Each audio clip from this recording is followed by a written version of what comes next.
Os testes estatísticos podem ser classificados em dois tipos: testes paramétricos e testes não paramétricos. Nesse vídeo eu vou te explicar qual a diferença entre eles e quando utilizar cada um.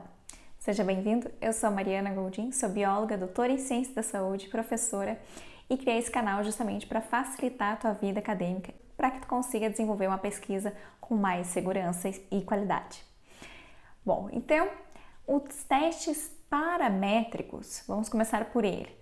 Então, esses testes, eles têm uma premissa, então eles partem do princípio de que os teus dados da pesquisa, essas variáveis que tu vai estar analisando, têm uma distribuição normal. Se tu lembrar lá da tua aula de estatística, tu deve lembrar que o professor explicou sobre os critérios de normalidade e que os dados normais, eles então vão ter uma distribuição num gráfico conforme a curva de Gauss.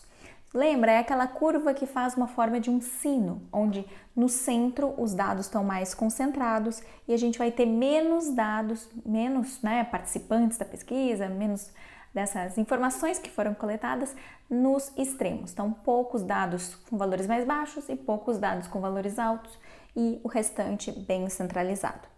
Isso é muito importante a gente avaliar se os dados da tua pesquisa têm essa distribuição normal ou não, porque é isso que vai determinar se a gente vai estar utilizando testes paramétricos ou testes não paramétricos.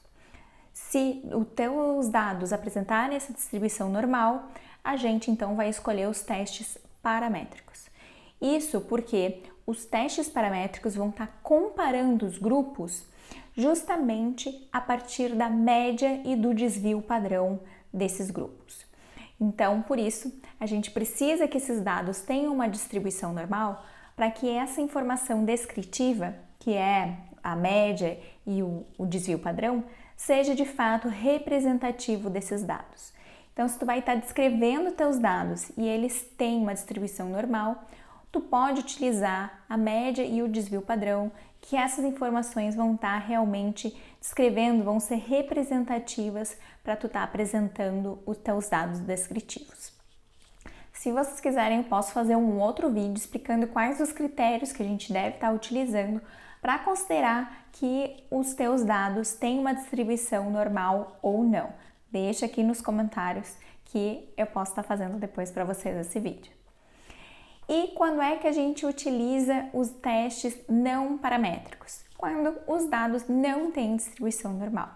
Então, quando os teus dados não vão ter essa concentração central e dados extremos mais raros.